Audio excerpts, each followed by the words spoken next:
राधे राधे दोस्तों। आज हम आए हैं ब्रज के एक ऐसे मंदिर में जिसके बारे में बहुत कम लोग जानते हैं। इस मंदिर के बारे में जानने के लिए वीडियो को लास्ट तक जरूर देखना और चैनल को सब्सक्राइब करना मत भूलना। दोस्तों, हम आए हैं रावल गांव में, जो मथुरा से 13 किलोमीटर और गोकुल से 5 किलोमीटर की दूरी पर स्थित है। ऐसी मान्यता है कि इसी स्थान पर राधा रानी जी का जन्म हुआ था। बचपन में कुछ समय यहाँ रहने के बाद कंस की बहस से उनके पिता वृषभान जी बरसाना चले गए थे। राधे राधे दोस्त, हम आए हैं रावल धाम। रावल धाम वही जगह है जहां हमारी राधा रानी जी का जन्म हुआ था। आइए दर्शन करते हैं और इसकी हिस्ट्री के बारे में जानते हैं।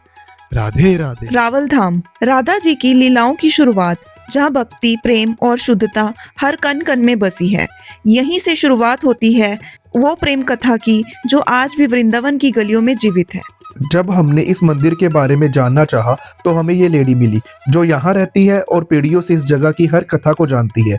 आइए उन्हीं की जुबानी इस मंदिर का इतिहास जानते हैं। ये राधा रानी का जन्म स्थान है। रावल गांव, पुराना बरसाना। कीर्ति जिस भानु का ये घर है, घर से ये मंदिर बना हुआ है। पहले जमुना यहीं बहती थी, अब तो जमुना बहुत आगे निकल गई है। तो कीर्ति मैया की कोई कन्या नहीं थी, रोज यमुना में नहाती और आराधना करती, हे यमुना मैया मुझे कोई पुत्री दो, कन्या दो। कई वर्ष तक आराधना करी। एक दिन जब वो नहा रही थी तो एक कमल का फूल आता हुआ उनको दिखाई दिया। उस कमल के फूल को देख के भयभीत हो गए, डर गए हैं। तो ये पुष्प, लेकिन इसमें अनंत कोटान प्रकाश कैसे सोने की तरह दलदल चमक रहा था। धीरे धीरे धीरे धीरे पानी के बहाव से उनके करीब आ गया। जब तक सूर्य किरणें निकल चुकी थी, सूर्य किरणें उस पुष्प पे पड़ी तो कमल का फूल धीरे धीरे खिल गया। खिलते ही जब उन्होंने देखा, एक छोटी सी कन्या नेत्र बंद किए हुए उसमें बैठी हुई थी। तब उन्होंने कीर्ति जी से कहा, आप रोज आराधना करती हो यमुना जी से कि मुझे पुत्री चाहिए, कन्या चाहिए। ये लो कन्या। और कौन थी? श्री राधा रानी थी।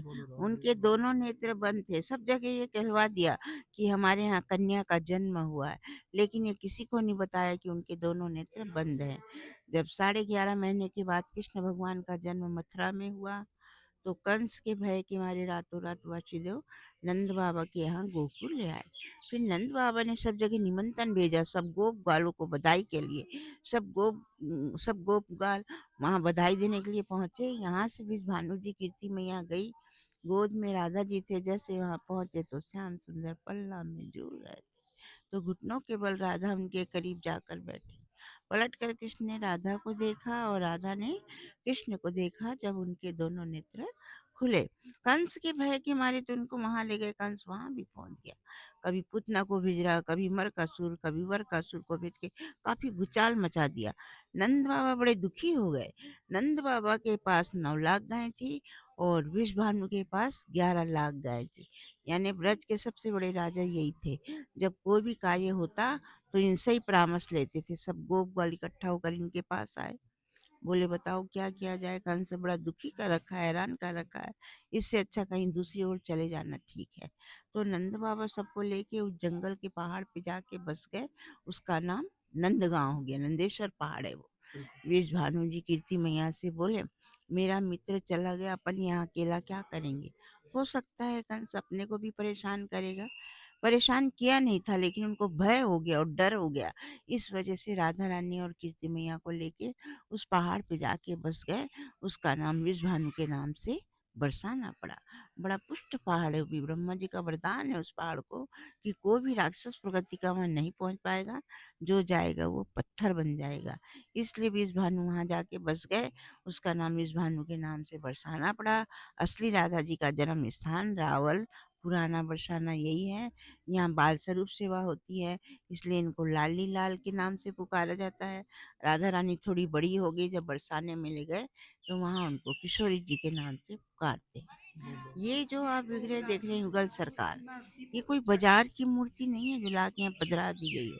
ये शंभु प्रकट है, उसी जगह से प्रकट है जहाँ से राधा रानी कमल के फूल में प्रकट हुई थी। बोलो लाली लाल की जय, बोल राधा रानी की जय, बोल जुगल जोड़ी सरकार की जय। जय जय श्री राधे, जय जय श्री राधे, जय जय श्री राधे। सेवायत जी के बताने के अनुसार राधा रानी जी की बाल स्वरूप मूर्ति इसी पवित्र स्थान से प्राप्त हुई थी। उस समय यहाँ करील का एक वृक्ष था। जब वृक्ष के नीचे खुदाई की गई तो मूर्ति वहीं से प्रकट हुई। आज भी वही करील का वृक्ष मंदिर की छत पर स्थित है। ना उसकी जमीन पर कोई जड़ है, ना ही पानी देने का साधन, फिर भी ये वृक्ष पूरे साल हरा भरा रहता है। दोस्तों, अब हम राधा रानी जी के पुराने बगीचे में आए हैं, जहाँ राधा रानी जी अपनी सखियों के साथ बचपन में क्रीड़ा करती थी। आइए आपको भी ये स्थान दिखाते हैं। राधे राधे। इस स्थान पर पहुंचते ही मन को अपार शांति का अनुभव होता है। यहाँ का वातावरण इतना पवित्र और निर्मल है कि ऐसा प्रतीत होता है मानो स्वयं श्री राधा रानी जी आज भी यहीं विराजमान हो।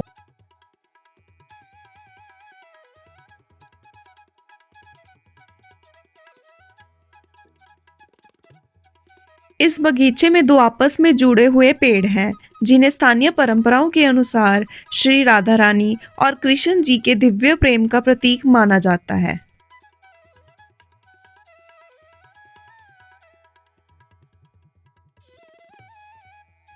इस बगीचे में बैठकर कुछ पल जरूर बिताएं।